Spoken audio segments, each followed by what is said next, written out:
बिस्मिल्लाहिर्रहमानिर्रहीम। अस्सलाम वालेकुम। उम्मीद करता हूँ अल्लाह के फजल करम से आप सब खैरियत से होंगे। अगर हम पाकिस्तान की सियासी जमातों का इंतखाब करें, वो सियासी जमातें जो मुल्क की कदीम तरीन और तजर्बाकार तरीन सियासी जमातें कहलाती हैं, वो सियासी जमातें जो कहती हैं कि हमने जमहूरियत के लिए पाकिस्तान में अहम किरदार अदा किया है, इन सियासी जमातों में अक्सर आपको इंतहाई तजर्बाकार और अपने शोबाजात में नामवर और पढ़े लिखे कारकुनान मिल जाए। सारी जिंदगी इन कारकुनान ने अपनी अपनी सियासी जमातों में रहते हुए अपने बाल सफेद कर दिए।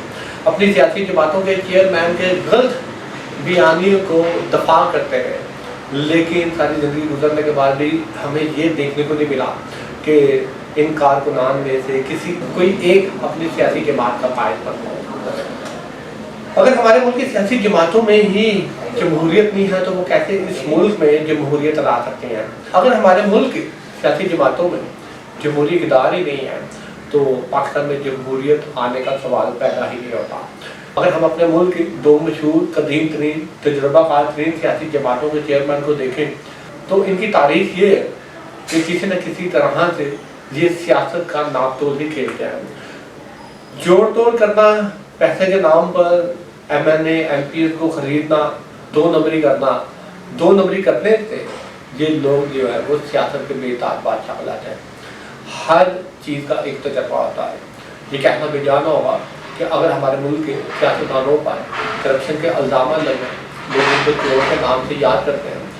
अगर हमारे मुल्क के सियासतदान करप्शन के लगने वाले इल्ज़ाम के जवाब सही तरीके से नहीं दे सके, अगर हमारे मुल्क के सियासतदानों के असासे बरूने मुल्क में एक ऐसे मुल्क से बाहर है जो खस्ताहाल है, एक ऐसा मुल्क जहाँ पर खुद अंदरूनी सरमायाकारी की ज़रूरत है, एक ऐसा मुल्क जहाँ पर हमारे मुल्क के सियासतदान सियासत तो करते हैं मगर जब बारी आती है कारोबार करने की, अपने असासाजात को रखने की, तो फिर तमाम असासाजात जो है वो बरूने मुल्क ट्रांसफ़र हो जाते हैं। ये इस बात को ज़ाहिर करता है कि इन्हें पाकिस्तान में अपना मुस्तक़बिल महफूज नहीं रखा। पाकिस्तान को ये बात समझ जानी चाहिए कि अगर कोई सियासतदान अपने कारोबार, अपने असासे, रकम, सब कुछ चाहे करप्शन की तरह ही कमाई क्यों ना हो, बरूने मुल्क में मुंतकिल कर देता है, तो उसकी जहनी सोच ये है कि पाकिस्तान में जब तक इसकी सियासत चमकेगी तब तक वो पाकिस्तान को अपना घर देगा। लेकिन जहन के कोने में कहीं ना कहीं ये बात है कि वो अपना मुस्तक़बिल पाकिस्तान में महफूज नहीं समझता।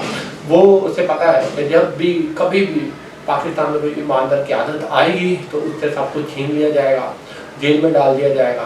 तो लिहाजा अपने मुस्तक़बिल को महफूज करने के लिए वो बरूनी मगरबी ममालिक का ही इंतखाब करते हैं।